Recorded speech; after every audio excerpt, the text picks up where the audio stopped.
I would get anything to relive my childhood. You know, I got to see everybody race. Brady Hassler, Very Fair, Charlie Griffin, Dave Wright, Bobby Ritchie, Bob Burcham, Jody Ridley, Donnie Allison, Wildman Jerry Smith, Bobby Allison and Red Farmer, Danny McDowell, Fred Slayton, Bobby Butler, Walt Hartman, Joe Lee Johnson, Harold Fryer.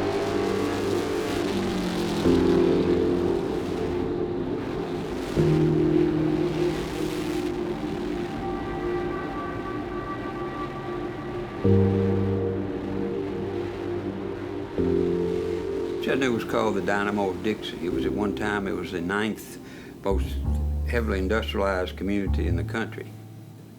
It was a town where a lot of people worked in the mills, worked in the plants, carpet mills. There was also Chattanooga Glass, where they made all the cocoa bottles, combustion engineering, Wheeland. Paper mill, iron works, the electric company. Problem is, it didn't pay much. Back in the mid-late 50s, in that area of Tennessee, there was logging going on. They were building the reservoir. I mean, there wasn't a lot of people like there is now, but there also wasn't not very many jobs. There wasn't a whole lot to do.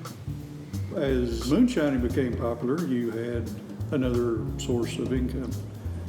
It was produced every place. Those people made it in their homes. The biggest part of it was on the hills and mountains surrounding Chattanooga, but most up in the north end. Back down in Suck Creek, we call the hole, run right down to the foot of the mountain next to the river.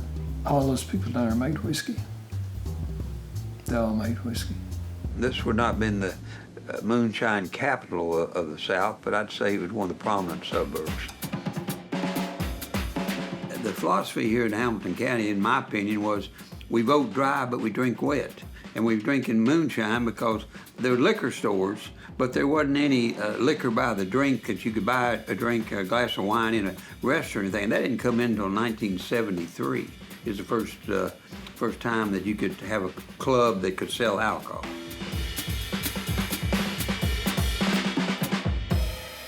To me, the El Capone days, the bootlegging, means something different because I didn't grow up in it, but my family did.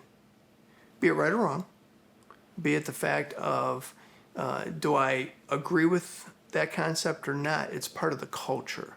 And so even in East Tennessee, the historic culture of white liquor or just any type of moniker that you want to give, moonshine, has been a mainstay. And that's part of the bringing up of this particular area geographically, the mindset of family members, the mindset of the criminal activity that may be associated with it historically. This is a picture of my grandfather, father's father. He ran for county judge. He didn't get elected, but he was involved with politics. They called him the Fat Cat of Chattanooga. He was a strong financial supporter of local politics. He wanted to run for county judge, but Mr. Abercrombie was very powerful. My other grandfather on my mother's side was involved with moonshine. Georgia Boy Algie Robinson. Georgia Boy Robinson is a completely different book. They kept it in circulation. This man. Tell us a little bit about Georgia Boy. What was he like? Oh, God. It was his way or the highway. Ornery as hell. Algie never did trust nobody but Algie. And in that business, you never knew what your right hand or your left hand's doing. You could never tell each other which one was which, you know. And so you just had to be very quiet about it. And me and Sid worked for him while he was gone, and he'd run us down with federal agents. I can't say you, I'd tell you a lot about it, don't I? Took care of his cars and everything, and he run us down after he got out. Took the car and whiskey. They found the car in Big Fork over there, burnt and everything. The engine out of it, the wheels off of it. He done it. What can you say about a man like that? You take care of your stuff while he's gone paying attention, and he gets out, he runs you down, takes your whiskey and car. What can you say about a man like that? Sorry, I think. Georgia Boy's daughter married Hugh Abercrombie's son. Hugh Abercrombie was a local politician, and Georgia Boy was a local transporter of whiskey. So politics and moonshining got together, and they were trying to work out a run for Georgia Boy to go to over in the Memphis area. And they were working out with different police departments and to give him access to run moonshine over there. And the story goes that they made it all the way to McNairy County, and Buford Pusher said no. So they didn't get the deal put together. They all knew each other. Most of them was just a big family, and they were all related somehow. Yeah, historically, the individuals that were responsible for these elements of untaxed liquor were known by the local authorities. They were individuals that have family that goes back generations in a particular area. So they weren't necessarily transients. They were individuals that were home to that particular area. So oftentimes law enforcement was at least familiar with the family name. There was also the question of how vigorously was law enforcement prosecuting this sort of thing. They were breaking a law because they weren't paying tax on the whiskey. So the government wasn't getting its fair share of the money, so they would send the alcohol, tobacco, and firearms to try to find where the stills were, to arrest them, to bust up the stills. The ATF was building their resources to combat it. The moonshiners had fast cars, they had great drivers. They couldn't compete on the streets. The cars would be modified to where they could haul 50 to 100 gallons of liquor and not look like they were loaded. They would just ease into town, drop them off, and the issue came when the ATF started chasing them. That was the game. Beat them, drop the whiskey, and then beat them out of there. There were 3 guys that built engines at that time in town, and they were all building engines for whiskey cars, actually. Buck Jacks built a lot of engines for these cars, and then later on, R.G. Nethery built a lot of engines for them. But and then Walt Zorn. He was a setup man for a lot of those cars that were used in hauling the unstamped product. But he's best known for putting Cadillac motors in Ford sedans for, wholesale liquor transportation, if you understand what I'm talking about. As Cadillac and Oldsmobile evolved into the overhead valve motors, they were making more power, so they were pulling the flatheads out and using Cadillac or Oldsmobile motor. Walt Zorn was one of the craftsmen and one of the first people to build or convert these cars over. Walt Zorn made a plate to adapt those engines in there. To put those engines in there next to a Ford transmission. He designed that plate himself. Walt was the one that put the Cadillac engines in for Georgia. My grandfather would tell them how many springs to put in it, and they would adjust the suspension to where when the car was loaded, it looked like it was setting stock. They may have 600-700 pounds of 800 pounds of moonshine on the car, but they didn't want the bumper drag it. They wanted it to look stock. So they would beef up the suspension and try to camouflage it to look stock. The extra weight would put a strain on the motor, so they had to modify the motor. Modifying the motor made them faster, and also to outrun police or ATF. That's the only car I ever know that I could really put in a corner with 100-gallon whiskey. The best drivers drove for the best moonshiners. Apparently, Georgia Boy was a middleman for hauling moonshine. He didn't actually make it, but he coordinated the transportation of the whiskey from the maker to the folks that were buying it. And so Charlie apparently was his best driver. My father mentioned to me years ago that my grandfather ran moonshine a little bit. But I never really had the conversations with them about it. I thought, oh, well, he's breaking the law. I don't want to know about that. I don't really know how Charlie got started in the moonshine business. That's one question that I would love to have answered someday. Apparently, these drivers actually start driving very young, 13, 14 even.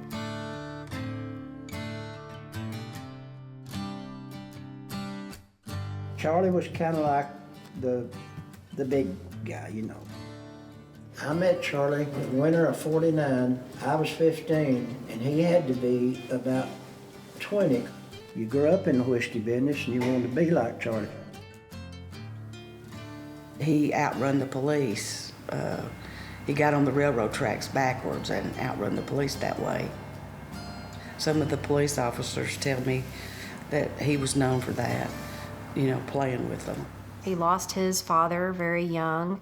Actually, more than likely saw him shot right in front of him at a very early age, and so that impacted him greatly, I'm sure. He also lost his brother. His brother was shot, and later in life, but he was a young adult then. But I'm sure that created a challenge for him. So in 1951, Charlie and Ann had their first children. They had a set of twin boys, Charlie and Richard. They were born a little premature, and so they had to spend their first days in the neonatal intensive care unit, but it apparently cost about $200 a day to keep your baby in the intensive care unit, and that was a lot of money back then. It's a lot of money now. So Charlie had to run whiskey around the clock to be able to pay those bills to keep his newborns in the intensive care unit. He was making $100 a night running moonshine. Guys that were working a 40-hour-a-week job in the 40s and 50s, they weren't clearing $100 a week. At this time, Georgia Boy had a couple of the best customers in Chattanooga. And you better be good. And Charlie was good. Charlie, he was a natural race car driver. You know, he didn't have to work at it. Now, he didn't brag or boast or anything like that, but when he was there in a decent race car, you knew he was there. And he ran good. I mean, and we paid attention to that because we'd all been running together. I recall Charlie, of course, in from racetracks, mainly more racing than other activities. Well, let's talk But he was a about- heck of a driver. Okay. He was one heck of a driver. Charlie Griffith, he was big back in those days in racing. Racing was the only thing that I knew he was associated with other than running moonshine. Charlie was just one of the guys, really. He was good friend to Joe Ray's. I thought. Yeah, he was a good friends, yeah. Yeah. When I think about Daddy's relationship with Charlie Griffin, they were quite good friends.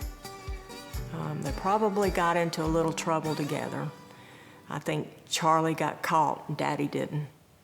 It's Jerry Summers. It appears that Charlie Griffith and Frank Yoakley and my uncle, James L. Smith, were all charged together on larceny of an automobile, and each one of them pled on September the 19th, 1947 to attempt to commit a felony and got 1 year in the penitentiary, which would be Bushy now.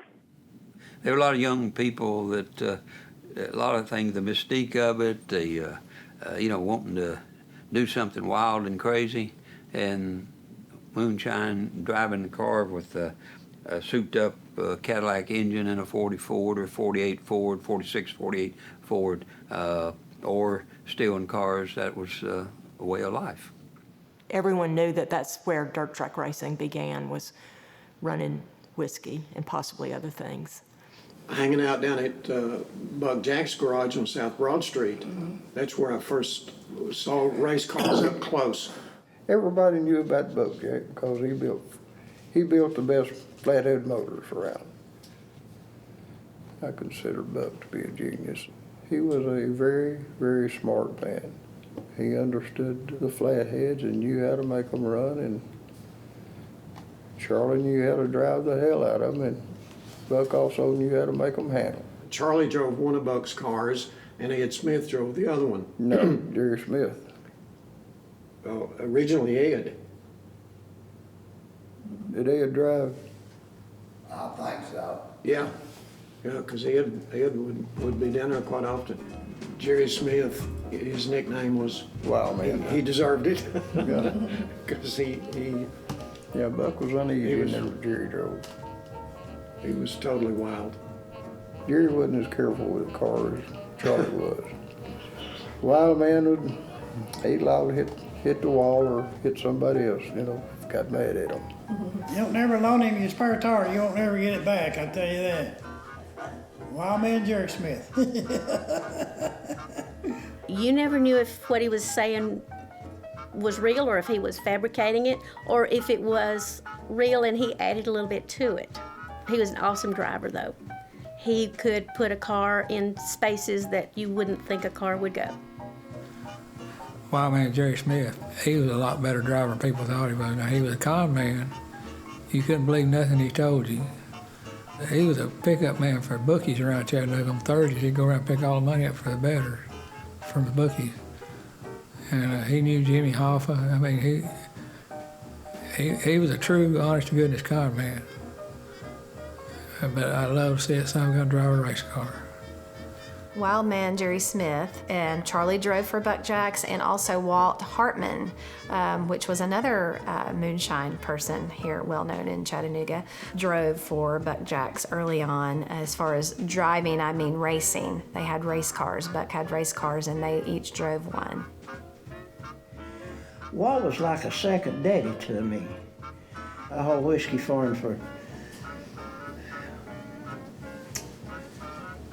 I guess, 4 or 5 years.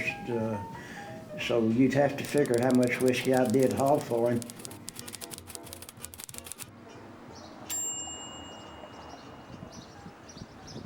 Honest Charlie Speed Shop was founded in 1948 by Charlie Card.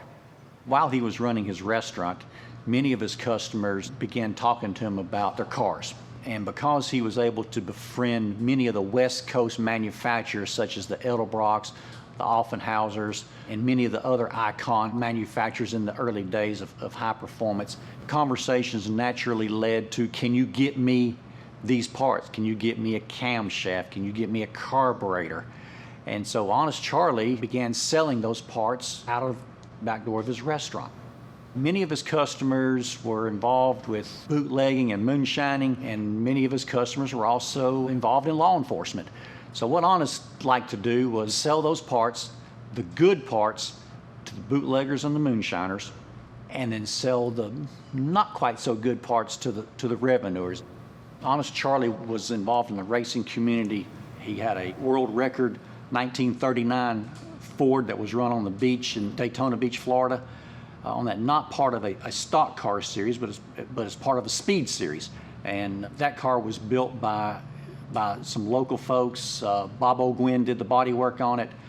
Buck Jacks built the engine. It was a 39 Ford that had 37 Pontiac rear fenders grafted to the front to make it more aerodynamic. And it was a very unusual car. And that car was driven by Walt Hartman. He was a gentleman. He was a good guy, good racer in his day. You know, and that was early on in the 40s and early 50s. He was good. But he had good engines because Buck Jacks was building his engine. You got to realize all those race car drivers they were whiskey haulers, except the Friars. I don't remember the Friars ever being involved in whiskey, but they were in truck driving. Harold quit school in the 6th grade. He just wouldn't go to school. He went to work for my dad driving a truck. In about 1946 or 7, Harold started racing cars, you know, a little here and there, and then he got to know these guys down in Georgia and Carolinas and Alabama. They were all in the liquor business. He could make 3 trips a night, and he made $25 a trip. That's $75 in one day. That's more than he could make in a week working. Jack Smith was the one that actually took Harold under his wing. And he said, Harold, you need to get a race car. So we have a lot of fun, make a little money on Sundays with these same cars. So actually, Harold, that's how he got into racing, is through the liquor business. I was told Harold ran liquor. I know Freddie did. Freddie said he never ran liquor. Billy never ran liquor. Harold was the wild one of the bunch, I guess you could say. He was not a finesse driver. Very, very aggressive for the way he drove the car. He had arms like a football player or a wrestler. He was just a huge man in his shoulders and in his upper body, so he could manhandle a car. And that's essentially what you had to do in the early days. Harold Fryer, he can stir up more trouble in just a few minutes than anybody I've ever seen in my life. He understood the importance of the fans liking the drivers and the whole experience, and I think he made it fun for the crowd. So everybody that mentioned Harold, they enjoyed watching him race because they never knew what he was going to do next. Harold would buy a whole big tray of penny bubble gum, and he'd take it to the racetrack. And before the race would get going, he'd walk up the fence and give it to all the kids. All the kids be pulling for Harold, and all the parents be booing him. They'd have to listen to it all week. Well, he just did it to instigate. He was mouthy. He was always the best. He thought he was the best, and he was. He ran a temper that was on the edge all the time. He was always looking to fight somebody, always looking to argue with somebody about something. Harold was tough. He was always tough in school. I never had to worry about anybody bothering me because they knew Harold Fryer was my older brother. And I heard the guys sometimes say, "Don't mess with Freddie. That's Harold Fryer's little brother." That car right there raced against Harold Fryer at Tri-County Speedway right here, local. Now, from what I understand, Harold was a tough guy to beat. Harold was hell to beat. And you didn't mess with him. You pull a gun out down there one night, don't shoot a bunch down here at this local track. He's a nut. When Harold raced, a lot of controversy, actually surrounded him.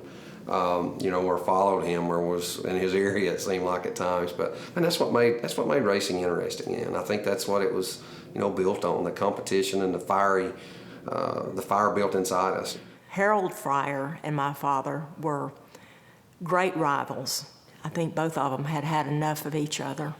And between the third and fourth turn, they decided to get out of the cars after one of them put the other one in the wall. And they had pulled off their helmets and had a big fist fight. And all the people that were in the pits came rushing over. But I was in the grandstand with my mother, and you could see it happening. It has been a very long time. Been quite some time, yeah. Boy, I wish Daddy were here. That'd be good. Y'all could get into a fight. No, we did that. I remember my mother used to say, "Them Fryers." I never knew what the big deal was, but it was a rivalry, wasn't it? Oh, yeah. Well, Jolie was a good-looking guy, I'll tell you that right now. He was handsome. He was tall, wasn't he? Very, very tall man. Who you talking about? Who you talking about? Jolie. Jolie, yeah. I met Jolie, and I thought he was a tall guy. Then I met his brother. He was taller. He had 4 brothers and 3 sisters, and all the guys were involved in racing, one way or the other. Jolie, a good racer, little hot-headed sometimes, he wanted to fight if you did something wrong. See, Jolie Johnson, he was a very, very good friend of mine. He was what I felt like was a little bit off the wall sometimes. I don't want to say dirty driver, but I don't know another word for it. Yeah. And again, we raced 4, 5, 6 nights a week sometimes. And anytime you put competitors together like that for that many nights, somebody is going to get mad at somebody. I don't care what they say. Jolie was a winner. That's the best thing I'd say about Jolie.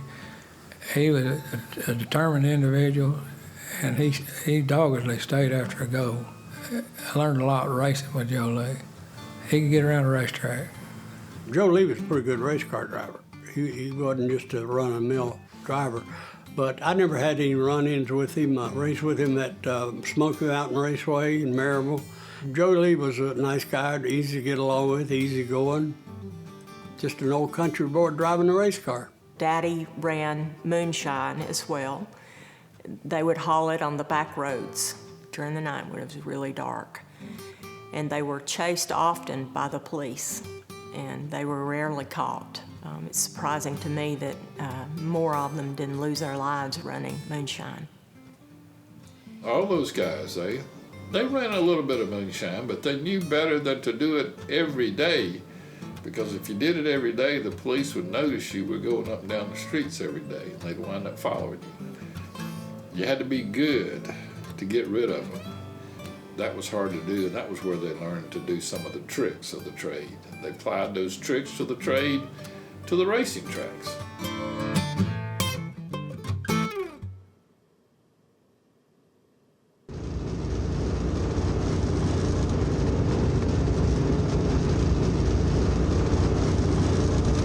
Roll them off.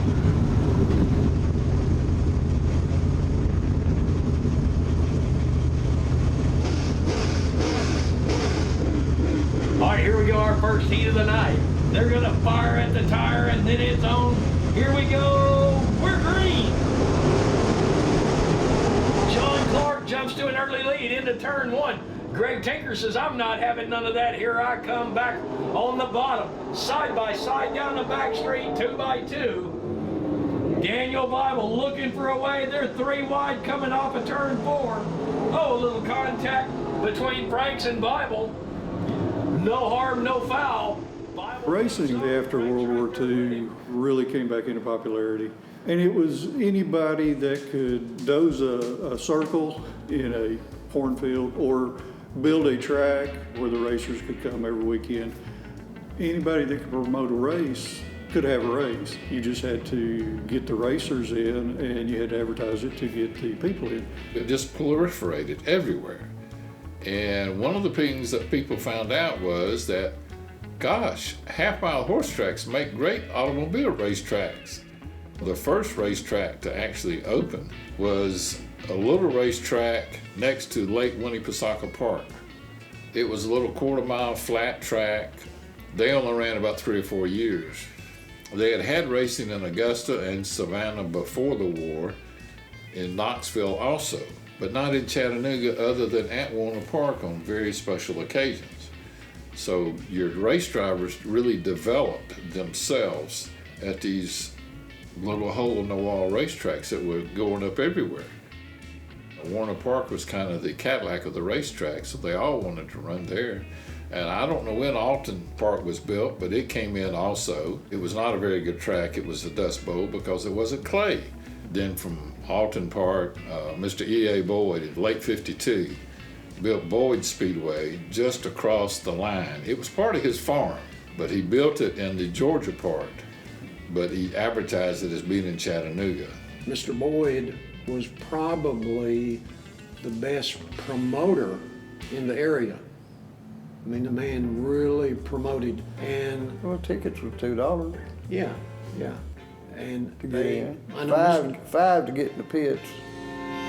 There were some people who got together. I was told by Richard Abercrombie, who used to live in Chattanooga, that they were moonshiners. And they got kind of upset with Mr. Boyd about the way he ran his track. So they built their own track, called it Moccasin Bend. It ran for only a few years, mainly because Richard told me that the guys that actually built the racetrack, most of them will wind up in jail. Cleveland actually opened the racetrack in '54, and they ran the same cars that they ran at Boyd's to begin with. The more you race, the more you learn, the better you could become. Well, Mr. Boyd said, okay, what we'll do is we'll start racing once a week. And then in '54, they opened Cleveland, so that gave them 2 places to race a week. And then when Moccasin Bend opened, that gave them 3 places to race a week. So you wind up learning more running every week instead of maybe once a month at Warner Park. Guys like Joe Lee, Friday Hassler, Bob Burcham, all of them, they learned their trade because there'd be more tracks there in Chattanooga, and they didn't have to go as far. And that was the beauty of what Mr. Boyd did. People don't know the significance of what he did by building that racetrack. It was very significant. Harold was always a good runner at Boyd Speedway. He always won the race. Freddie was always kind of a quiet person, but Freddie was really a better driver than Harold was, in my opinion. I hung out at everybody's shop when I was a kid, you know, but I'd go to Buck some, but I hung out more with RG, and I actually worked there when I was in high school. and was, grinding on engine blocks and cleaning up and so forth, whatever he wanted me to do. Buck was a really, really nice guy. Just straight as an arrow. But RG was, they were totally different personalities. Oh, hell yeah, RG was a drunk. One day I was working for him there, grinding on the block, and he said, "I'm tired of that damn fan." Shot the cord in two, had a 45 laying right there on the bench, and he would do things like that. He'd drive nails in the wall with his 45, he'd shoot flies off the wall. He had tremendously good engines, but he was also a character at the racetrack, very much so. Harold Fryer got mad and quit driving RG's car. So the guy that was driving RG's car, and I can't tell you who it was at the time, and Harold got into it on the racetrack, and the guy got spun out. But anyway, RG came down there and was trying to get Harold. Well, they threw RG out, and they restarted the race. The next thing you know, there's a 2x4 stuck through the fence where the cars were running down through there. Somebody trying to hit Harold Fryer with a 2x4. Well, when the police got around, it was RG. As the guys started driving on the slanted banks of the racetracks, all the cars would start losing oil, and that was a real problem. In the oil pan, we moved the pump screen just at an angle like this, and when they run up there, the oil would run out and wouldn't get no oil in the engine. So we moved the screen up, because if the oil went up the pan, it had to come up his pickup. So we moved that, then we didn't have any problem whatsoever running up in the high turns. And so somebody let it slip, and then the next time everybody had it was running up there. Had the screen moved up, He was probably one of the smartest guys I've ever been around. He was a genius. But he was a crazy guy, but he could sure build a good engine. But this is the way RG was. I mean, tremendously smart when it came to engines, building engines, and there's nobody you knew at that time back in the early 60s, late 50s that didn't know who RG Netherly was. When I was 14, I had the opportunity to drive a car for this guy at the old Alton Park Speedway, where RG Nethery, I think, actually owned that track at that time, where he was the promoter. And Harold was there. He came over and looked at the car, and he said, "Look, my car's not safe. I'm not gonna let you drive it. I'll drive it." And I argued with him. Finally, he got out, and he let me back in the car. And then he said, "No, I'm not sure about that." He said, "You get back out of that car." So we did that for I don't know how long, but he finally let me drive the car. But anyway, I ran the race and finished, but not very well. I remember the first race that I ever won was in Scottsboro, Alabama. It was just like maybe a 6 or 10 lap trophy dash. I got out in front, and Harold bumped me every lap. He could have passed me at any time, but he wanted me to win that race. And so I won the race, and I was tickled to death. I still have that trophy. That's very precious to me. I just kept doing things I needed to do to try to get a better ride, And then two of my friends that actually, I was still in school, and they had just gotten out of school, and they built a 34 Ford Coupe and asked me if I would drive it for them, and I said, sure. So first race we went to was Huntsville, Alabama, and I had to have a notary public from my mom and dad because I was so young, they would let me drive. So we entered the pit there and then signed in, and the guy said, "Are y'all modified or are y'all this hobby car?" And we said, "We don't know." I said, "We never have raced before." He said, "Well, we're gonna make you a hobby." I said, "Okay." And they came over after qualifying and said, "I'm sorry guys, we're gonna have to move y'all up to the modified division. Y'all got the fast time of the night." So here I was sitting on the pole in this race with all these big name guys at that time. They were all driving the old 34s and things, and I was scared to death, naturally.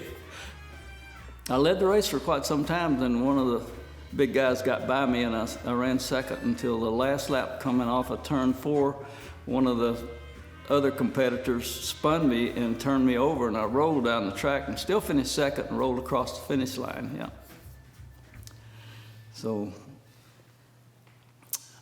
okay, I don't know what to say after that. Freddie Fryer was a natural, and he didn't have to work at it as much. Back in the day when we ran the modified, Freddie was a pretty stout competitor. It takes a tremendously good race car driver to run some of the short tracks we ran on back in the day. And believe me, we had them. Freddie, Jolie, Charlie, Harold, and Friday, naturally. See, Friday was what they call a very independent at the time, like Bobby was with little Chevelle. And it's rough, but he was there every week.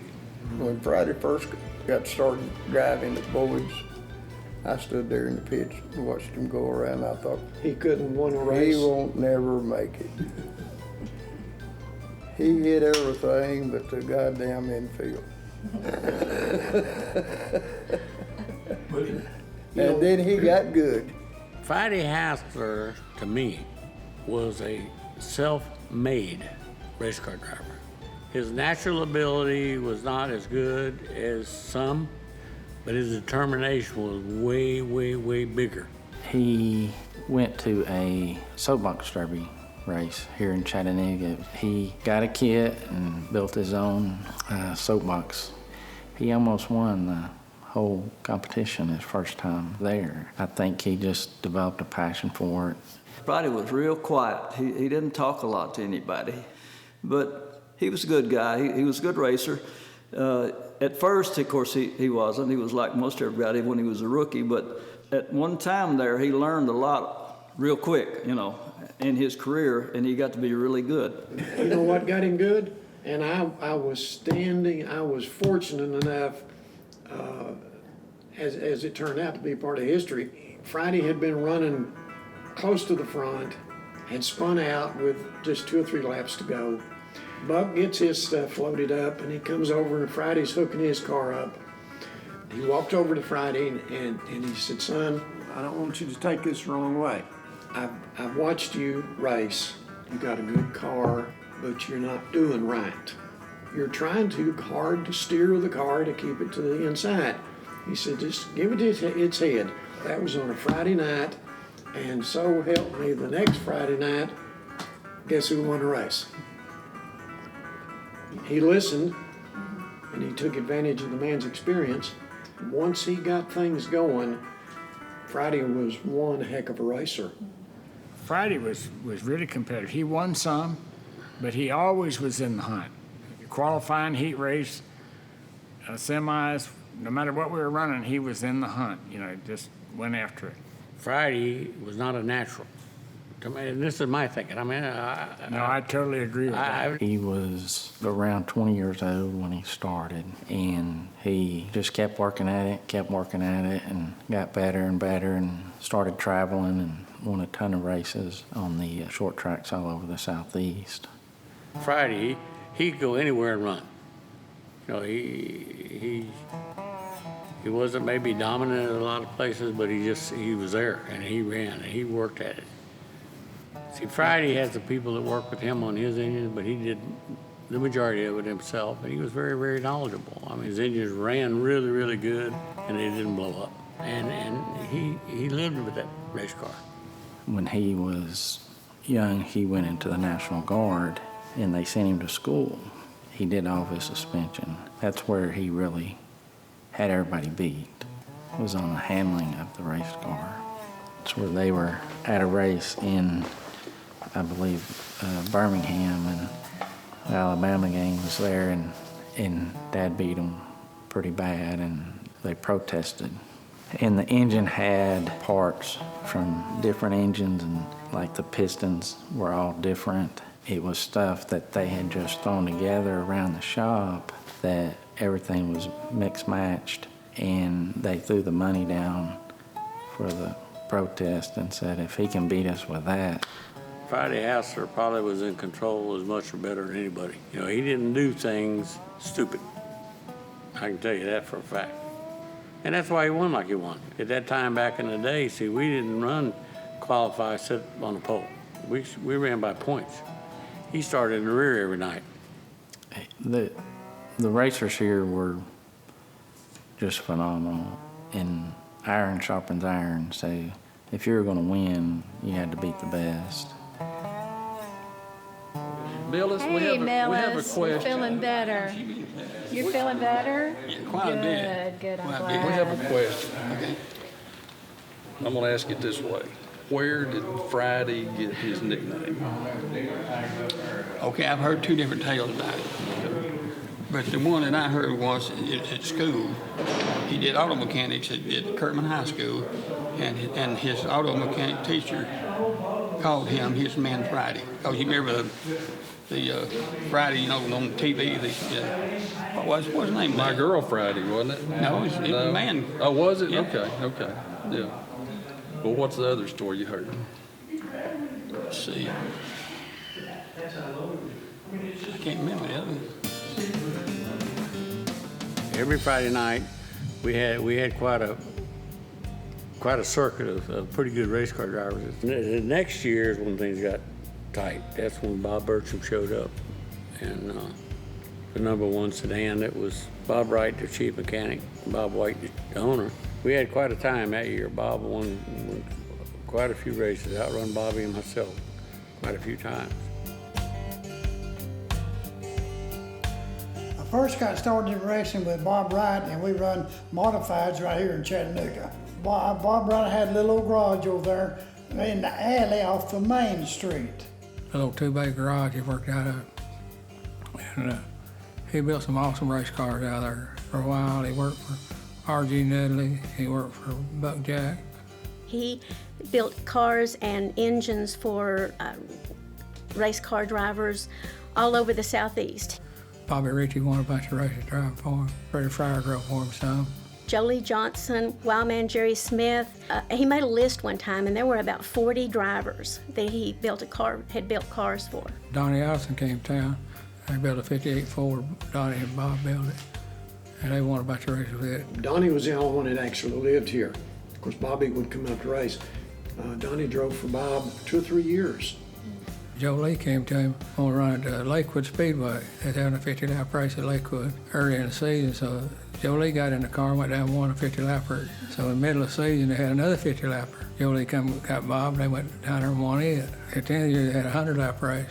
Friday came out and drove the car and won it. So the same car won all 3 races at Lakewood in one season. During the winter, he hired a driver nobody had ever heard of by the name of Bob Burcham. Burcham came in there and they won 52 races that next season. My dad was very low key. He done all his talking on the racetrack.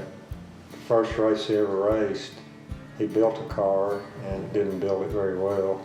He said something hit him in the head and it was a row bar. It fell.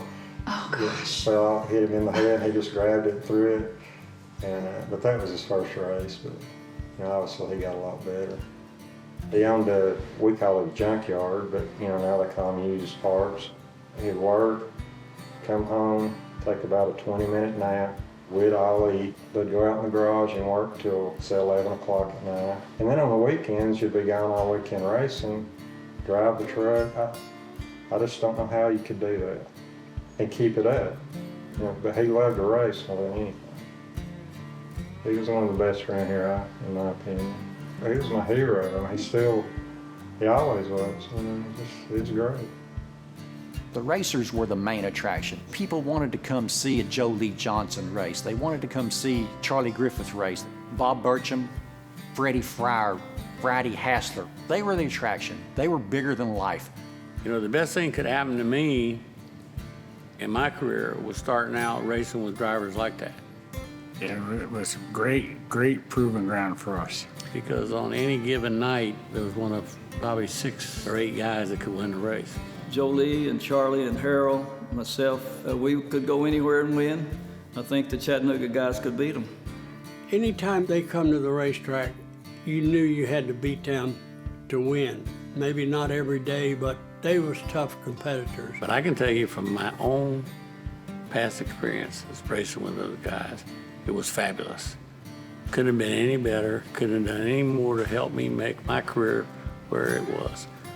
You go back and look at all the guys that ran out of this area was an awesome area for racers. I mean, really a crop of racers came up back in the 50s, starting in the 50s and coming on up. Really great bunch of guys, was as good a race car driver. Natural.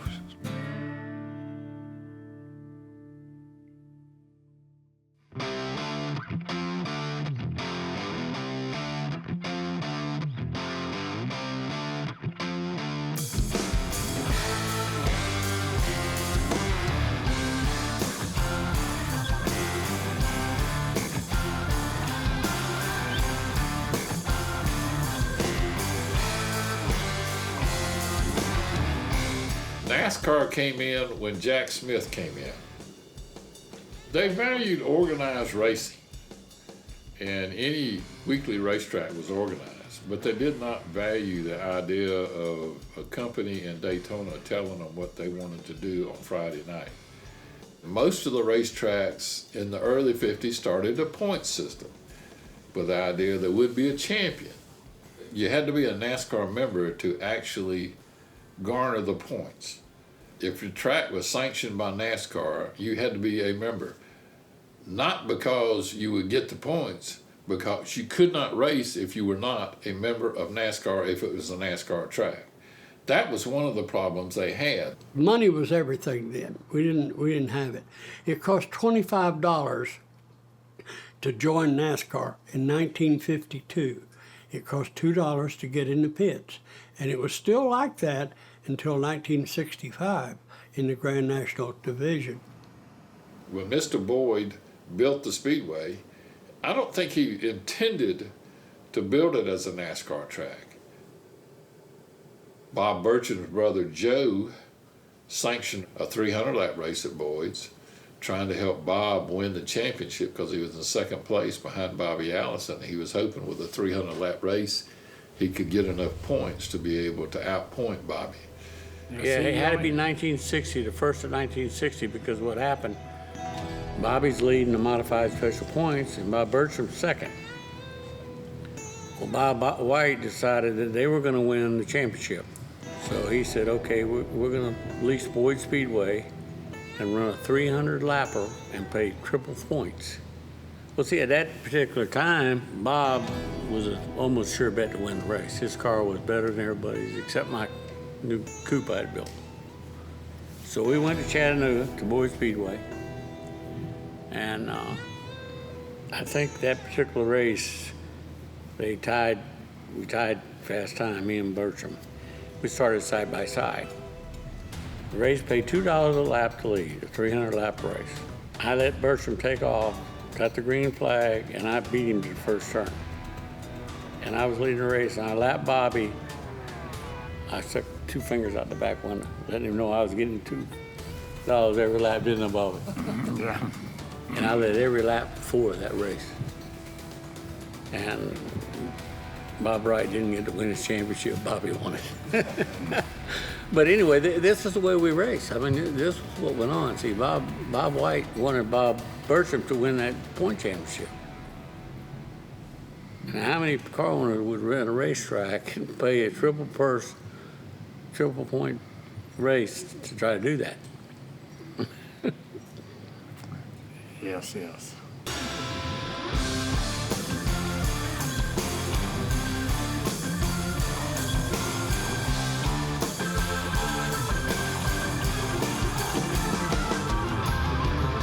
In '74, that's when he really tried to go Grand National racing.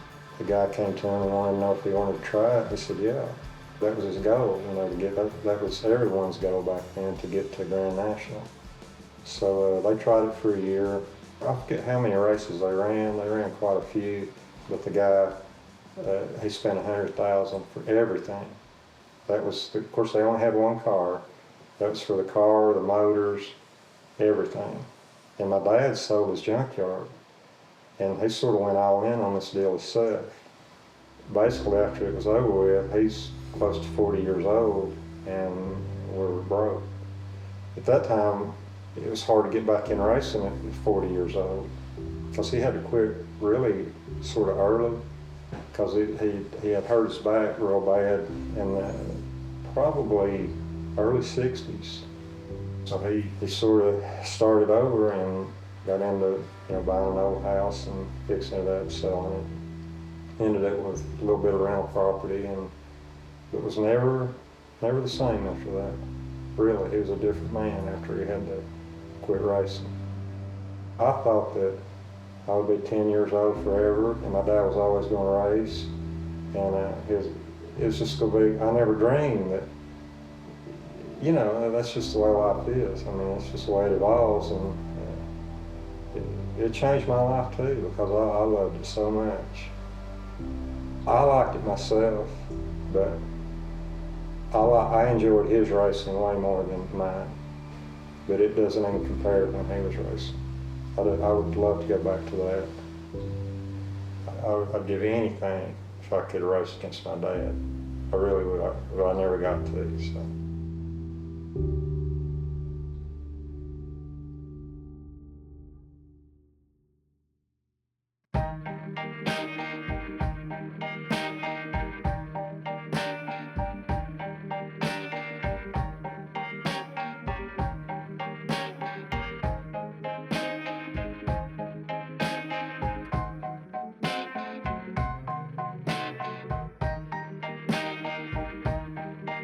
Friday Hassel wanted to do it at least half as bad, more than anybody else did.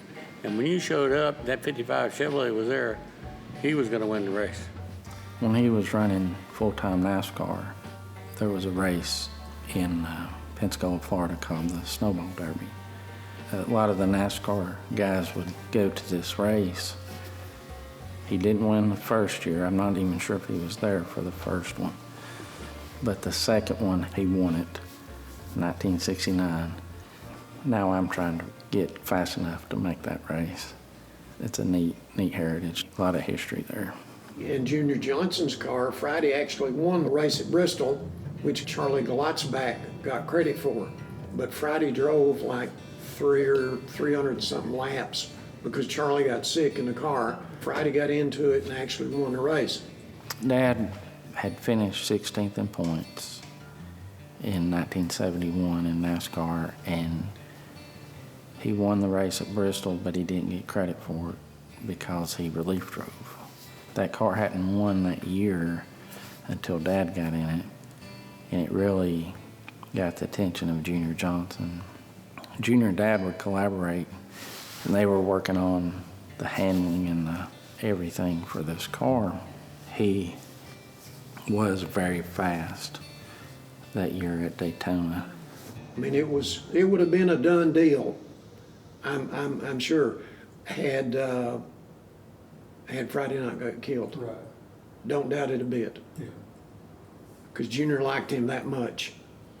Dave was already down there, and that was one of the first things that he told me when I got there, was that Friday had been killed in the wreck. They restarted the race on a caution.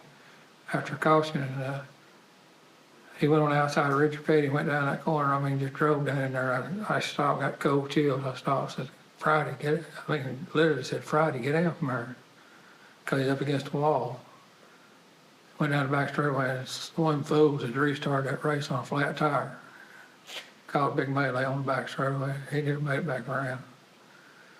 And he got hit in the door, but it was the other door, the passenger door, and they drove Plumless Tunnel, Drive Shaft Tunnel. Friday didn't have a cut place on him nowhere. He had a brain hemorrhage, blood running out of his ears. But I was just devastated.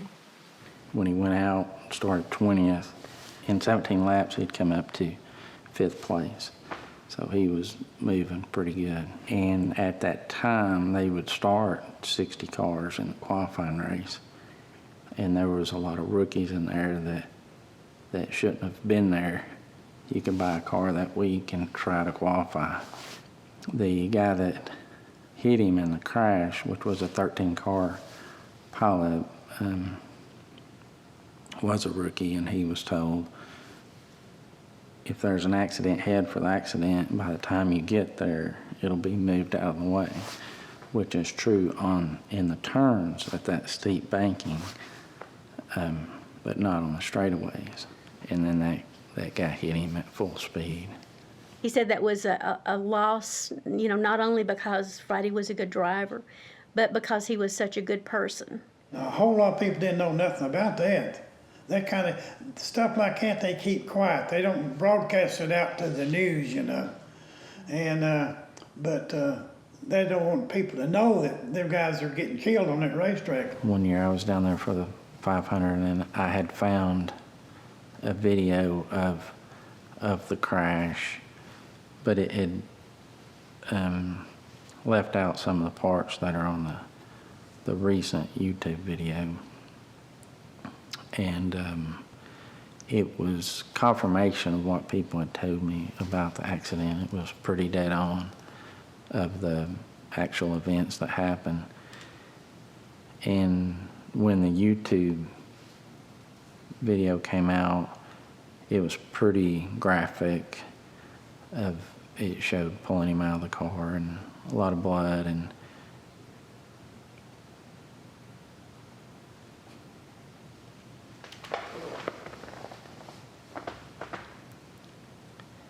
it's not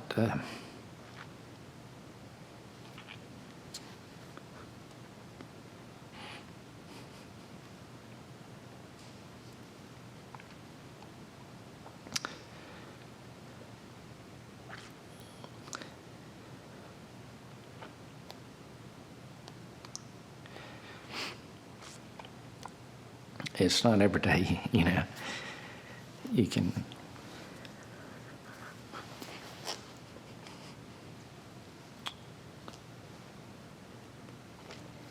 see your dad die, you know, and not have any memories of him.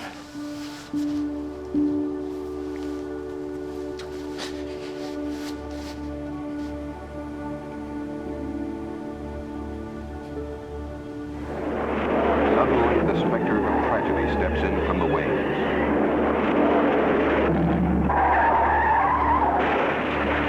The victim, Friday Hessler. Death halts the race, casts a pall over fans and drivers alike. Sometimes I wish that my father played tennis. His blood was dripping down the car and was on the track. He gave his life for the sport he loved. And the sport was better because of him, and it was safer because of his accident. And I was lucky in a way to not know him. But it's a reminder of how so many people before him and after him have given so much to make auto racing what it is today.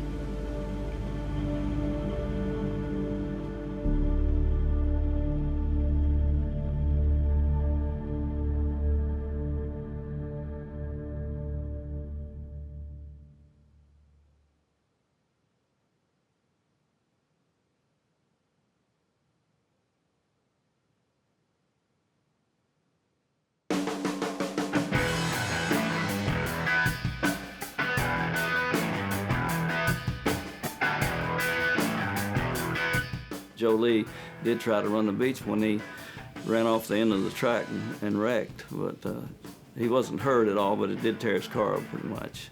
And Joe Lee was the first one in Chattanooga to ever think about having a Grand National car, you know.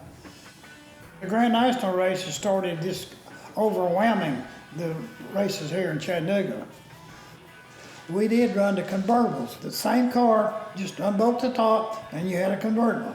We won the championship in convertibles for the first year they run convertibles. And the second year they run them, we didn't run it but once or twice, and we run hardtop from then on out. A gentleman named Rod Long would come to the racetrack, and he and Joe Lee have been friends forever. And he had built some of the cars just like what they used to be. Rod passed away, and Rod's wife called Joe Lee and said, "I've got several of these cars, and yours is one of them. Would you be interested in buying it?" He said, "Sure." So he bought it for $5,000.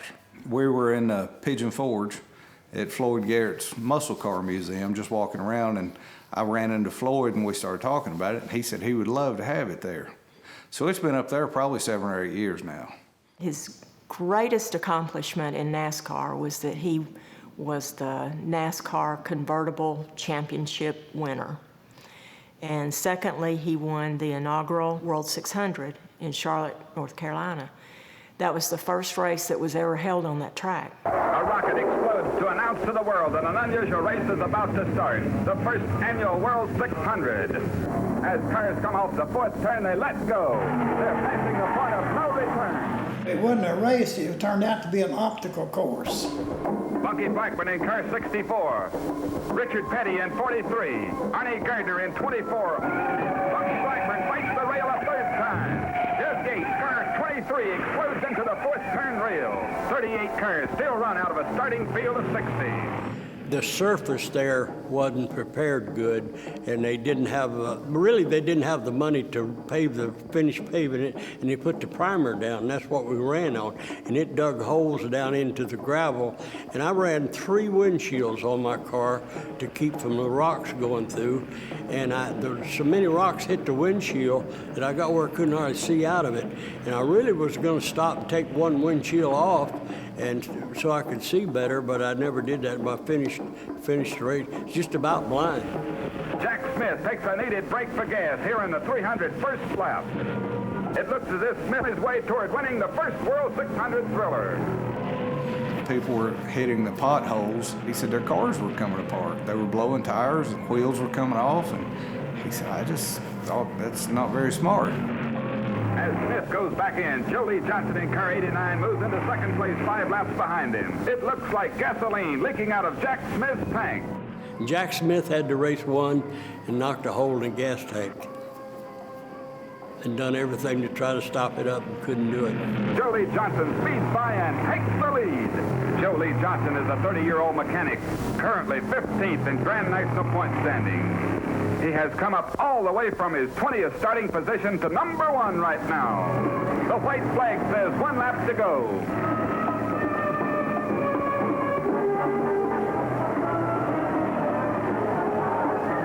Joe Lee Johnson wins it. Johnson is the first man to see the checkered flag, the same as looking at more than $27,000 in cash. One by one, the racing greats have bit the dust. Like 36 little Indians. Only 24 cars out of 60 finished this spectacle. Joe Lee Johnson lasted to lead them all. He ended up winning the race just by using his head a little bit. And that was the best thing that ever happened to Joe Lee. After that, we started getting some pretty good help from General Motors. If we needed something, we would call this guy and he would see that we got it. And then Joe Lee started running a lot better, you know. His crew chief and owner was Paul McDuffie, and he and Daddy were very close friends, not on the track, but also off the track. Paul had 2 cars in the World 600, but that was the only one that finished. And that was kind of very significant for Paul in that it was really significant for Joe Lee because it was the first big race he'd ever won. He had won races on the smaller circuits, convertible races, things like that at Nashville and other places. But as far as a big race, that was the first one he'd ever won. And it really propelled both him and Paul into, I guess you could say, the stardom of NASCAR. The last NASCAR race Daddy raced in was at Darlington. And Daddy came in for a pit stop.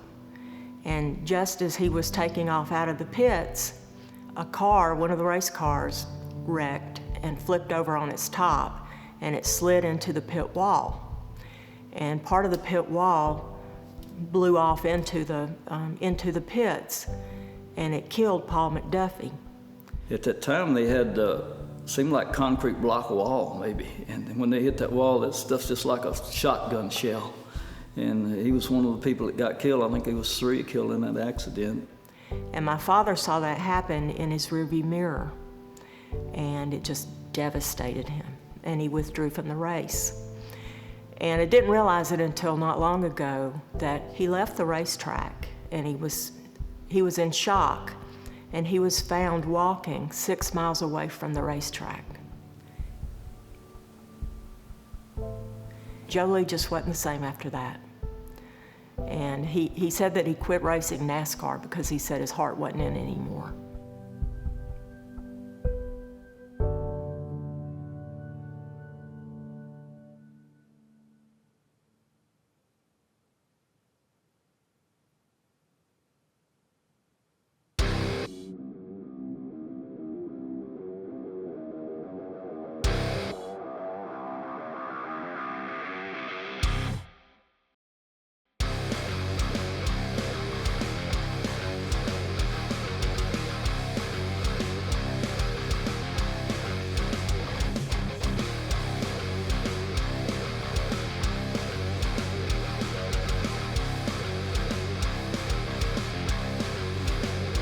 In 1957, I drove the car out of Nashville, Tennessee. I drove the car 3 times and won with the car all 3 times until I went in the military. And then Charlie Griffin started driving the car after that, of course.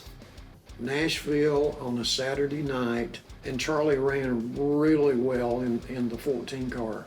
Charlie won the very first race there at the Nashville Fairgrounds track in 1958. We went up there, and there's a big bunch of big-time racers up there. Thought there was anyway. Daddy got out there and won the damn thing, lapped everybody up. That made me proud of it. He just outdrove the dickens out of it. Charlie ran in the 1960 World 600 as well, which I didn't know. And not only did he run in it, he actually, I think his starting position was number 48 and ended up in the 11th position before his engine blew up.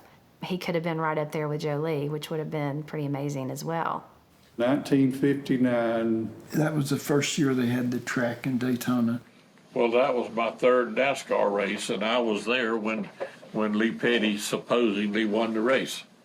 Race day, 47,000 fans wait for the fast cars to run. This will be a race to rewrite the record books of performance. This is the car when Cotton had it. We pulled these out from Cotton when he was racing it on the beach. Mm-hmm. I think he won the 57 race in it on the beach, right? Yeah. And then y'all bought it from him.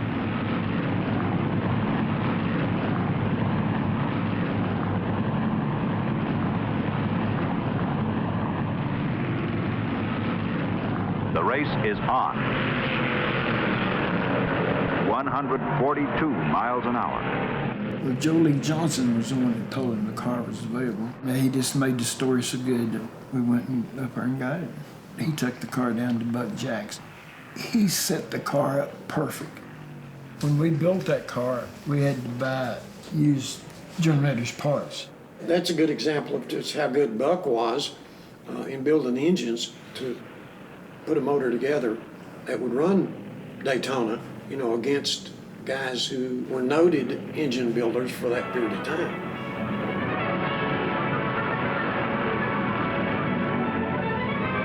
Lee Petty in number 42 and Johnny Beauchamp in 73 roar into 1st and 2nd place. The checkered flag. All the press people came down to our pits because they thought he was going to win. The official decision, based on photos such as this, gave Lee Petty in number 42 the victory by a margin of less than 1 yard. Lee Petty didn't win the race anyway. Charlie Griffin won the race. I knew that he ran 3rd, and there was a big discrepancy about who won the race. Charlie Griffin won that race. Cotton Owens was upset about his position, so he came out of the meeting and said, y'all need to go in and have them to do a rundown because y'all were first in that race. There was a controversial scoring of the race. And it was several days before they come to the conclusion on who won the race. But it was more of a, I think, political, because Charlie was just a short track racer more or less and went down there and ran awfully good and won the race. Lee Petty roars into the pit. Lee Petty, who they said won, he was inside the pits more than he was on the track. Beauchamp was not running in the same lap with us. anytime you run a race and you do not have to change tires, you're going to have an advantage. We never even changed tires. All we had to do is gas the car up. I think our pit time was like 7 seconds or something like that. Paul didn't have the money to buy tires like all the rest of them had. No. They didn't have enough tires to make the pit stops, so Charlie just didn't make as many stops. So he could run 125 miles on a tank of fuel. All right, he had a 347 cubic inch smaller engine than Johnny Beauchamp, which had a 430 cubic inch Lincoln engine that drank fuel.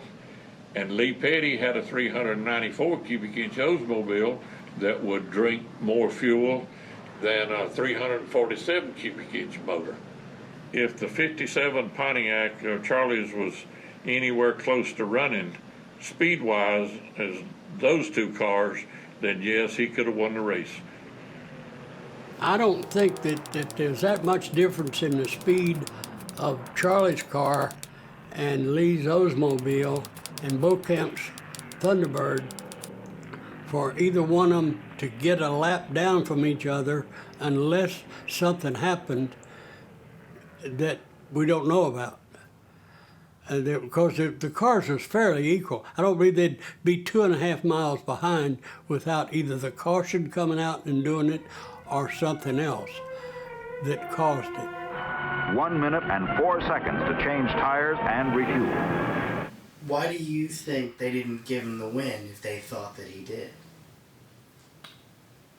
Because they wanted Lee Petty to win it.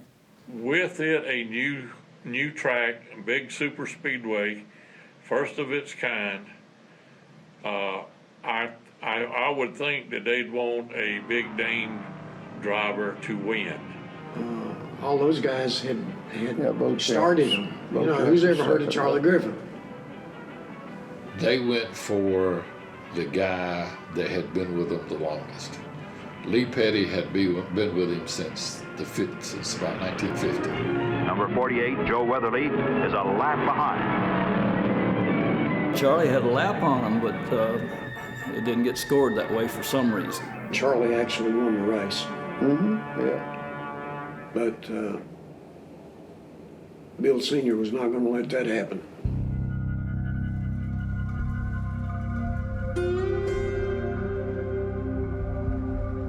I'm not saying that NASCAR gave the race to Lee Petty.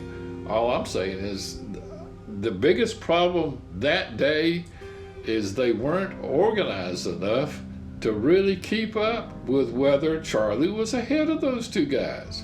There's several people brought up the fact that they thought he won the race. Not just Roby. Roby Combs would have said that unless there was some reason to give him doubt.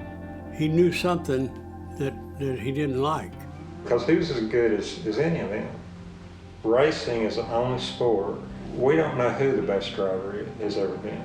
People have this misconception that the best drivers in the world are the ones that make it. And that's so untrue, especially today. If I'd have been more involved in it and knew what to do, I'd have went in and had something done about it. I don't know how you'd ever find out any different than what's on there now. There's been races with us involved that didn't come out maybe like we thought they ought to have come out, but I knew Charlie ran mighty good that particular time. To win the Daytona 500 would have meant everything to him. Instead, he's not being talked about. If he'd have won the Daytona 500, he'd still be talking about it and have his picture. He'd probably maybe be in the Hall of Fame in Charlotte or Talladega or where else.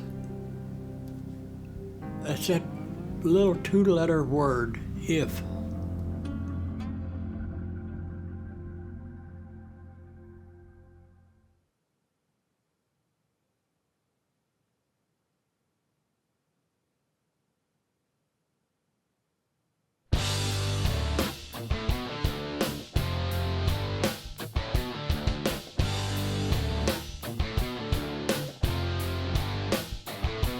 Well, I think that I do remember way back in late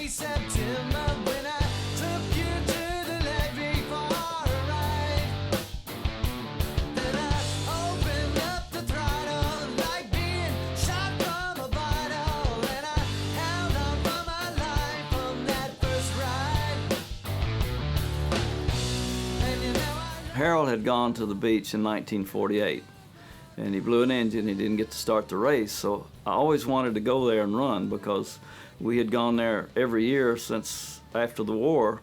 My dad took us there, and we spent a vacation and went to the races. So in 1956, we'd been running short tracks for several years for the Dobbins twins. And we were sitting around the fire in their shop there one night, and we said, boy, we sure would like to go to Daytona, but we don't have a car. We were running 34 Ford Coupes. And down there, you had to have a 37, 8, or 9 Ford or later to run that race. So it just happens that one of my friends came driving in a 40 model Ford sedan. Hey, how about us using your car to go to Daytona? We don't have a car. We just need a body that we can put all our stuff over in. And he said, sure, y'all can have it. They started everybody that came. There was like 96 cars that started the race. On the way down there, towing the car down there, shaking and everything, a hole come in the radiator. Nobody knew nothing about it because it was behind it. And we got on the beach out there and it started getting hot. Then had no water in it. We was practicing with the car, and it sprung a leak in the radiator. And everybody panicked, didn't know what we were going to do. The race was getting ready to start. I mean, it was in 10 minutes before they were starting the race, and the radiator was spewing water out the front of it. And Harold, he could fix anything, I think. Sam had a little convenience store down there, and they had this big old 5-gallon jug of water sitting up there, and he just goes and picks it up and runs back to the car. That guy said, hey, bring my water back, bring my water back. And anyhow, they put the water in the race car, and then it was leaking. Harold said, everybody just hold on. He said, hold on. So he went over in the woods there and picked up a stick off of something, and he started whittling on that stick. And I said, what are you going to do with that? He said, I'm going to put it in that hole. So he said, and once it gets in there, the water will cause it to swell, and it won't come out.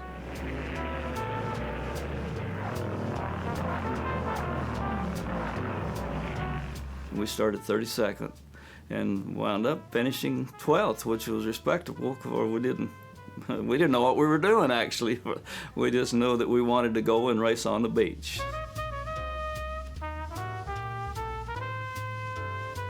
In the second year, we decided we're going to build an all-out race car. We're going to really build a nice one. And the Dobbins twins found a 37 Ford Coupe, and we started on it early in the summer and worked on it off and on all year to Daytona. And we went to that race in '57 with a new race car, which was really an immaculate car. The car ran well, but we built it so light to try to get it faster that it just fell apart. Everything on it fell off the car, so we didn't finish the race that year. I didn't get to run in 1958 because that's when I went in the military, and that was the last year on the beach. And in '59, they built a new track. And I came back out of the military. My brother Bill had been driving the number 48 car for Buddy Thorne, and he wrecked really bad one night at Cleveland. And his wife said, that's it. You're not getting back in that race car. If you do it, I'm taking the kids and leaving. So from that, he quit. And so I started driving the 48 car for Buddy Thorne and drove it for a number of years for him, I guess from '58 to 1964. In the '64 there, I met a guy in Birmingham, Alabama. We were there racing, and they were parked next to us, and they had this 61 Ford Starlighter, which had P109 on it. David Ashley, that was a mechanic on the car, come over and asked me, he said, will you mind if I call you sometime and you come to Baton Rouge and drive our car for us? Yeah, I moved to Baton Rouge that year. I said, what's this number on there? He said, the Kennedys gave this car to Ed if he would testify against Hoffa. So he was the one that actually put Hoffa in jail. He had federal marshals that went with us everywhere. We went to the races, they went with us. But then the next summer, we built that 55 Chevrolet, and I was winning all the races, and I said, Ed, you need to let me go somewhere else. I don't even know if I'm running good, because these guys are so easy to beat. And he said, no, I need to hear. I said, well, you're going to run the crowd. I'm winning all the races. So finally, he would let me go to Birmingham occasionally, and every time I went up there, I won just about, you know. And I knew then that my cars were still good. I wasn't just winning the races because those guys weren't that good. My car was that good. In 19 68. I had to start in the rear of the Southern 300. No practice with those guys at all. The car was so good that I wound up winning that race.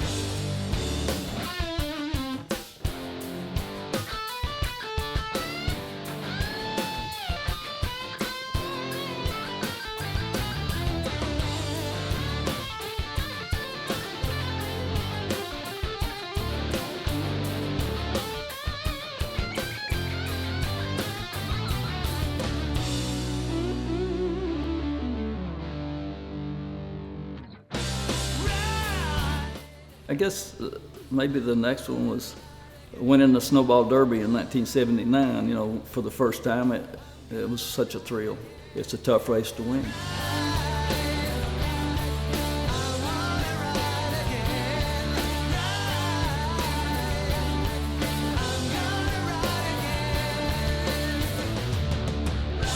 The Alabama 500 in 1970. I got the opportunity to drive a Superbird for Bill Ellis out of Wilkesboro, North Carolina. After the race, Ronnie Householder himself, he was in charge of the Chrysler Racing Division. He said, "I'm thinking about giving you a shot with the factory team." Well, it wasn't several months. Chrysler pulled out. That's when they pulled out that time, and Petty went to Ford's, and so I lost that opportunity. Freddie ran a lot of the races on trying to get into the Grand National thing, or at least the Big Truck Sportsman. That, you know, that was a step along the way. Then in later years, he crew chief for our son Clifford, you know, for a short period of time. And when he got into the mechanicing business, I don't think he was totally happy in doing what he was doing, and he wouldn't stay at one place for a long period of time for whatever reason. And Freddie and I have always been very good friends, close friends.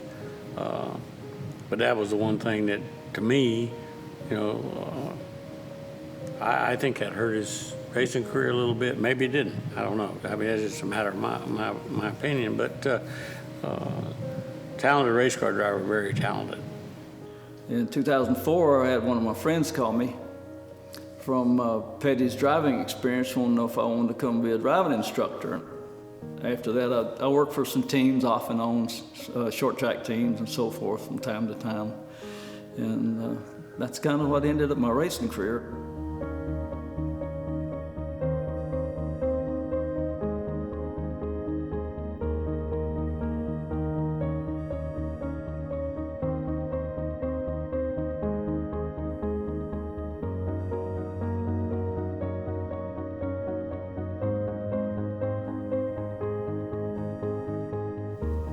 I guess it just wasn't meant to be for some reason for me to go to Grand National or full-time racing with NASCAR, but I was running a lot of short tracks still at the time, and that was my first love anyway. But Freddie, as far as accomplishing, Freddie did more locally than any of the guys that I'm familiar with.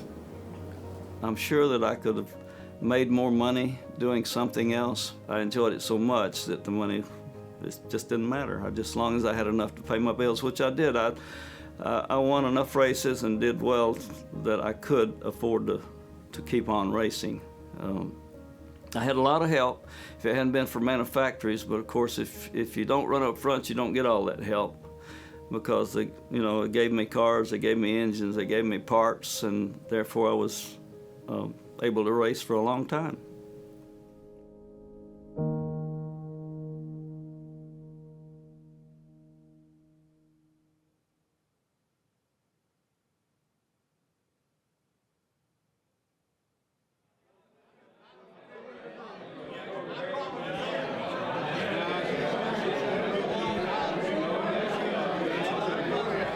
In my father's office, he developed his own mini museum.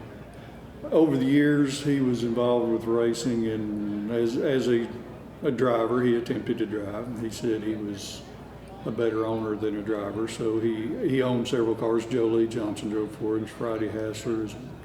They were partners on some cars. Ned Jarrett drove for him his last year with NASCAR. So he owned cars, was involved with promoting NASCAR races at Boyd Speedway with Otis Gaither. And over the years of being involved in the sport, he collected programs, memorabilia, pictures, and over a period of time has put it on the wall for everybody to see. Later in the years, he started getting together, talking to a lot of the old drivers, and they developed a racer reunion. We have it here at his office once a year, usually in the early part of the year, and 75 to 100 racers get in here and tell lies and stories, and the cars get faster as they get older, but we have a large preserved history of the sport from him. Bye, Freddie. Do you? I take care of it. But I got that. That's one of Friday's old wheels tires. You know what they call it? That's what they call pie crust. That's pie crust. Pie crust. That's what they call it. Now, why would they call it? What they call it is right here. Is that right? Yeah. Called it pie crust. Pie crust. Yeah. Okay. Like a crust around a pie. Yeah. That's what they call it. I don't know whether they were going to be professionals. They didn't know they were going to be professionals. Most of them weren't. They were competitors, but they were also friends. A lot going on between races and traveling to the other places, and it was like a family in the racing community because you went from track to track together and stayed in the same hotels and ate at the same restaurants, and anytime the family could go, they would. In our family, we all went. We always took our daughter to the races with us, even when she was a baby. My mother scored for him, kept score, so she always went. She went to every race, and if they were going to be gone for a few days, we would stay at my grandmother's. But my dad, he loved for me to go. I mean, because he knew how much I loved it. I had the best childhood you could possibly have. I really did. Racing is a family sport because it does involve everybody. So it can build families, and the guys working on the cars together, the fathers and sons, the cousins, the friends working on the cars. It's a very family-oriented kind of thing. So it can build families, but it can also tear families apart. It helps if your family is all on board with your racing. It would be really rough if the family was pulling in a different direction, I think. Yeah, I never saw him a whole lot. You know, he was gone every weekend racing, and during the week working on the cars. Any race car, they take a lot of hours to make them right, to make them fast, to be good at it. You got to dedicate, you know, your whole life to it. Well, it got to be where I didn't get back home sometime to Tuesday or Wednesday, so that caused a divorce. We didn't socialize hardly at all. We didn't go to church. We didn't go to PTA. We didn't go to school plays. We didn't do any of that. Everything in my family's life was related to cars and racing. As supportive as my grandmother would have been to him, how difficult it would have been to maintain a marriage in that kind of situation. He wasn't home a lot, so when he was home, it was really special. I got a sneeze. I guess that I didn't go that much because Mama didn't enjoy it because it made her nervous and it practically made her sick. You know, it's a sport, but when it's your daddy or your husband and they're flying around through there, and it's kind of nerve-wracking. I enjoyed what I did, but I never would do it again. Would you not do it again? It's hard on family, and there's the same thing happening right to this day. People spending their money on the race cars, and they can't pay their bills in home and stuff like that. And it's got more expensive now to race than it was back them days. I had been married several times, and I don't know, I just messed up a lot of people's lives. It caused us to get a divorce really early.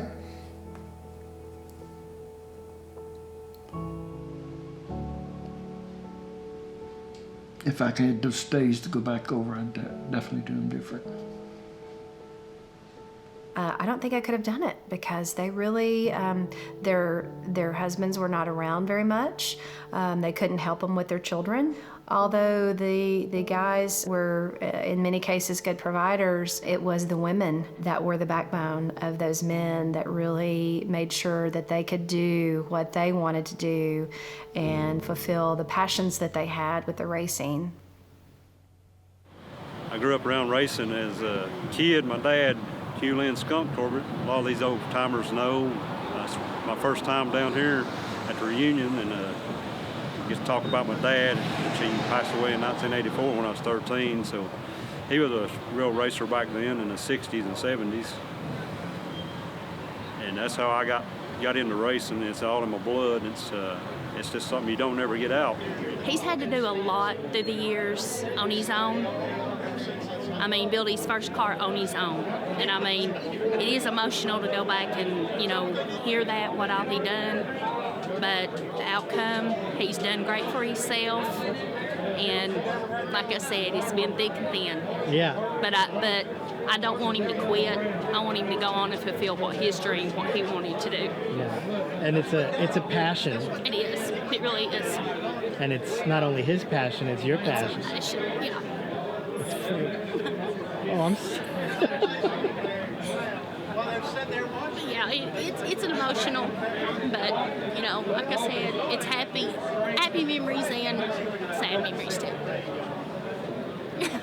How old are you? I'm 10. 10?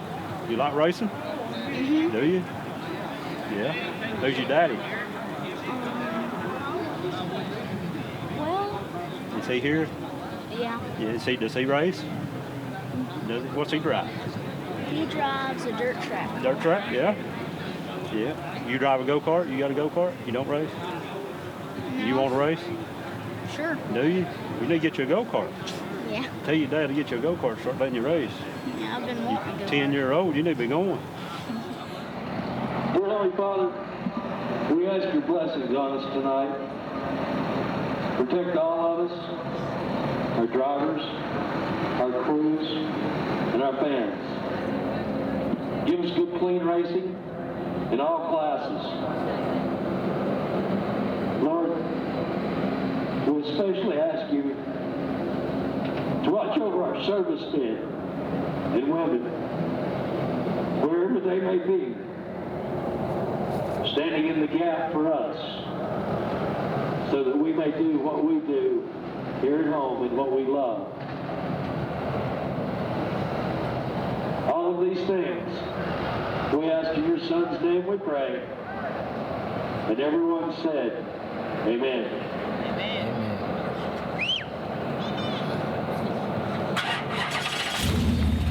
Let's go racing!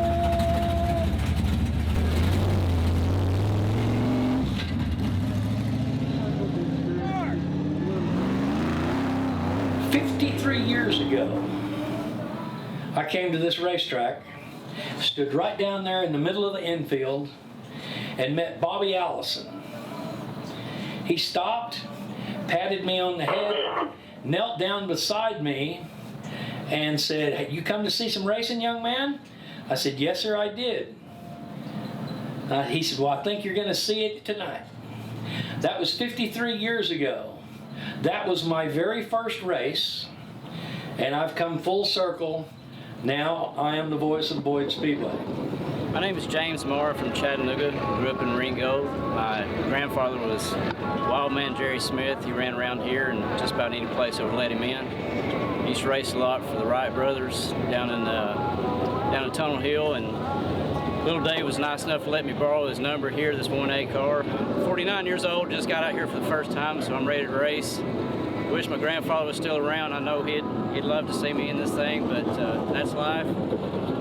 Time goes on, and we move on too. So just glad to be here. Just what advice you want to tell them about, the world of racing? Somebody want to get started? Yeah. Well, as a driver, you're speaking of? Well, first thing you do is find a rich girlfriend that's got lots of money. That's the most important thing, is having lots of money to get into it. Anybody can get into racing and become a driver, and some of them may be an exceptionally good driver, but it takes lots of money, much more than it did when I was a guy. Young guy, you could go to a junkyard and get parts and build you a car and go out and race it. But you can't do that any longer. You got to have millions of dollars. It's like the drivers today, not like these guys that have worked hard to come up with it. If you don't have money, you're not going to make it in NASCAR today. Well, I went to the racetrack a lot of times that I didn't have money to buy a pit pass with, and it was $2. For me and James and Louis, that's $6.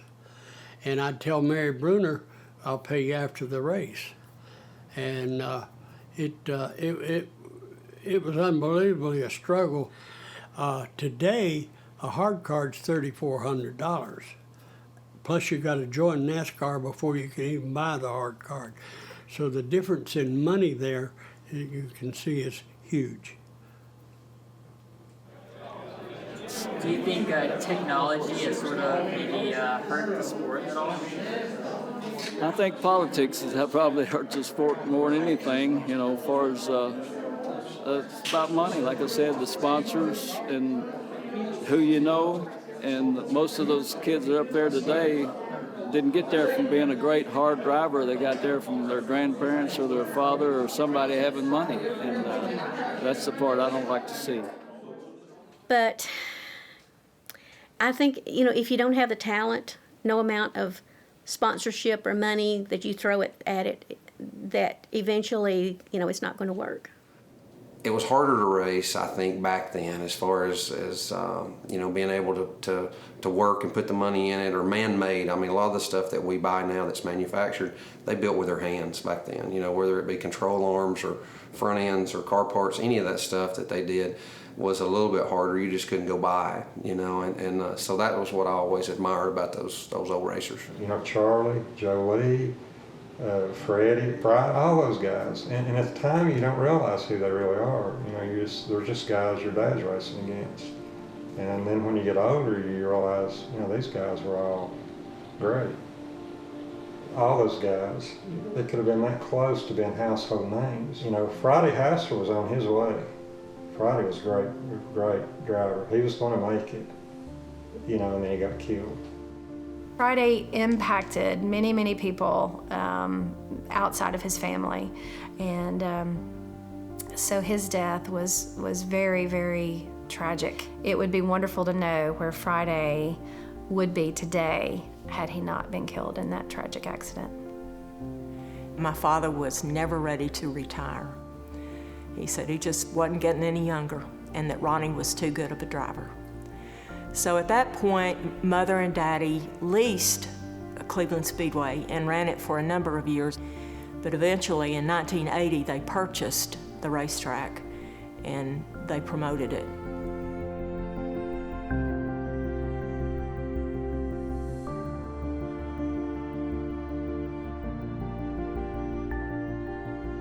Cleveland is not in operation now, but I worked there when I was a kid.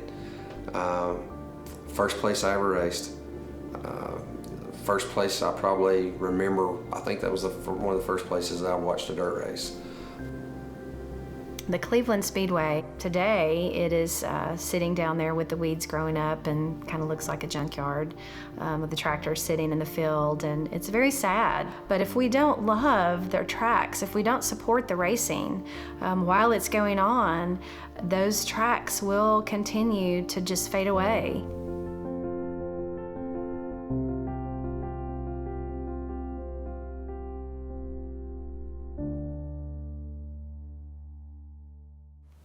After that 59 race, what happened with Charlie's racing? Did you stay involved with him after that? We went to some modified races down in Alabama, and then he went to driving for other people, which I kind of lost track of him a little bit. Charlie raced more with short track, and Charlie had about 17 starts with NASCAR. He did work for Georgia Boy for quite some time, and they were very successful. In 1960, they were caught in some sort of sting. I remember when the police came to our house. Do you? Mm-hmm. Do you? No.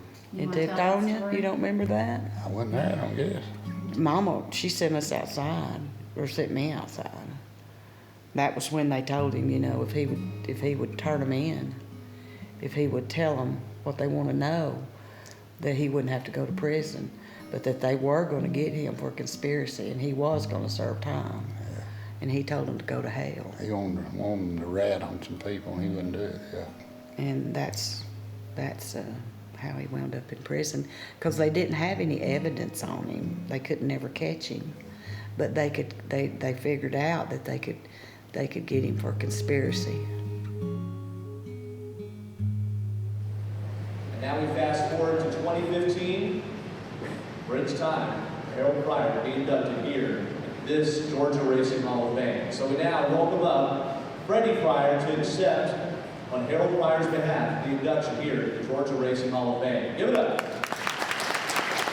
Harold, I've seen him on public racing. He was probably the best dirt track, or one of the best that I've ever seen on the sorry, that short. It's still 1971, but he's still my big brother.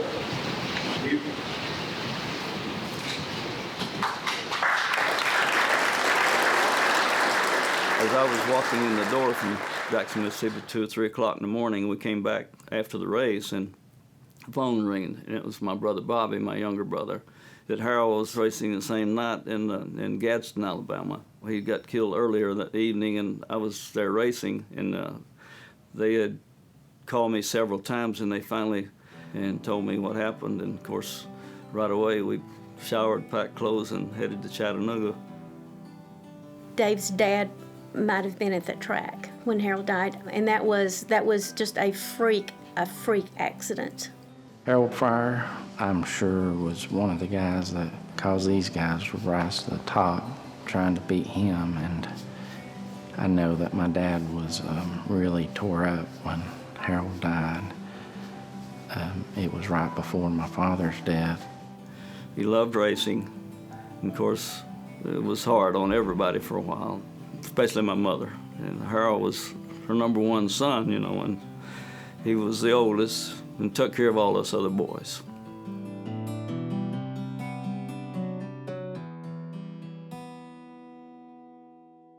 Today in my world, I have 3 old race cars that I'm trying to restore and build into what I drove back in the younger days, like the 50s, 60s, and 70s. This is a 1934 Ford 5-window coupe, which was very popular in the late 40s, 50s, and early 60s from racing. So, and this car was actually a race car. It came out of Nashville, Tennessee. We don't know the history behind it, who owned this car, but I'm restoring it to look like one of my cars that I ran in the early 50s, 52, 3, 4, in that era. Hopefully I'll have this thing going in may take a year or 2, but I'm going to get there.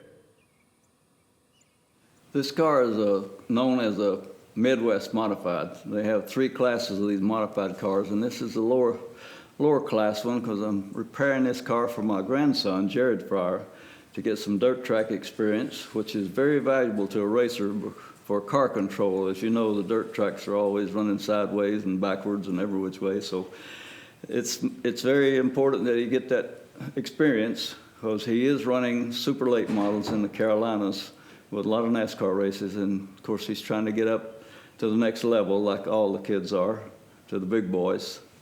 And I've been working on this car for a couple of years. I've had it for 4 or 5 years. I more or less inherited it, but I wanted to restore it where the car looked nice and was ready for him to run it.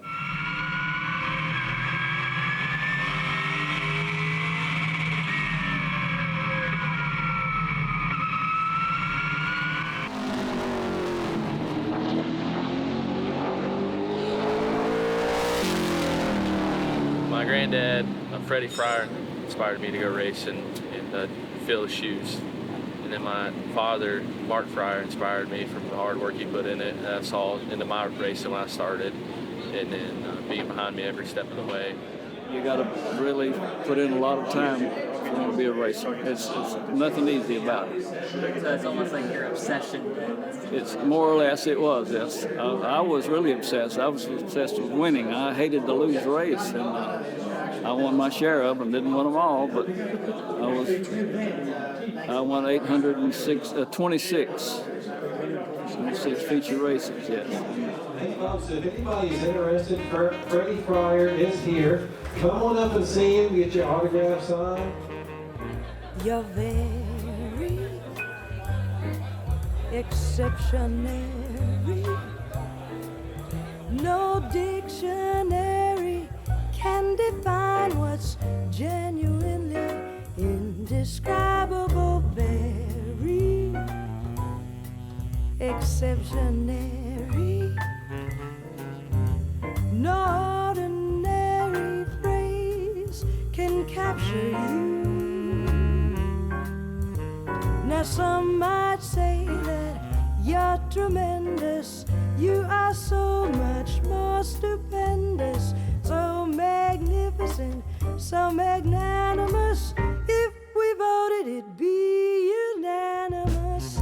Very exceptionary. This temporary phrase we'll have to do. It's true for my very exceptionary you.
You're very exceptionary.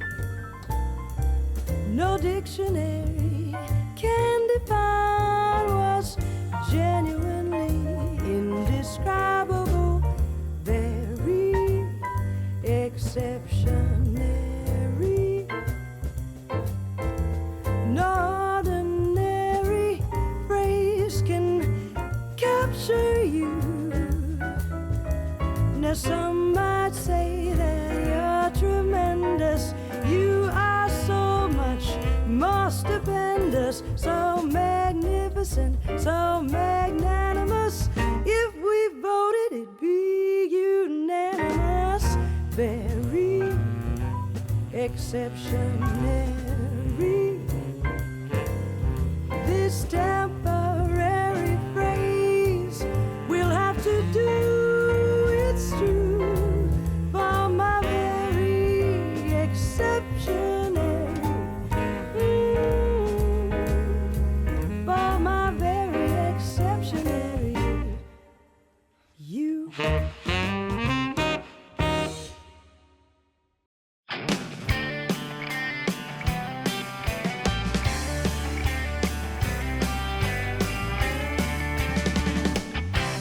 It was 1956, he was 20 as I recall. From town to town and track to track, Freddie had outrun them all. Smash them in the rear, hook them in the wall, always ready for that bandit move. The Tennessee born and a dirt track demon, Ready Freddie was a racing fool. Now number 14 was a legend, no short tracks could hold him down. On speedways of dirt or asphalt, door to door he was running that ground. Die-hard fans would cheer him, the ladies just wanted near him. They called him Ready Freddie, from Chattanooga choo-choo town. Yeah, they called him Ready Freddie, a race car driving fool. On any track, a cold hard fact, the exception to the rule. He never met a stranger, give the engine right off his back. They call him Ready Freddie, he's driving for the checkered flag.